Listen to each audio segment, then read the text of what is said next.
প্ৰচণ্ড গুলীয়াগুলীৰ ঘটনা ঘটিছে আৰু দুৰ্বৃত্তৰ গুলীত 4জন লোক নিহত হোৱাৰ আশংকা কৰা হৈছে আৰু নিহতৰ সংখ্যা আৰু বৃদ্ধি পাব পাৰে।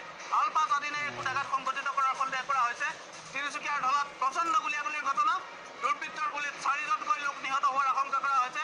নিহতৰ সংখ্যা অধিক বৃদ্ধি পাব পাৰে আৰু আলফা স্বাধীনে কুটাঘাত সংঘটিত কৰা বুলি আৰক্ষী সূত্ৰই সন্দেহ প্ৰকাশ কৰিছে। আৰু নিশ্চিতভাৱে এইটো ৰাজ্যবাসীৰ বাবে অত্যন্ত ভয়ানক খবৰ যে কমেও 4জনকৈ লোকক নৃশংসভাৱে গুলীয়াই হত্যা কৰা হৈছে।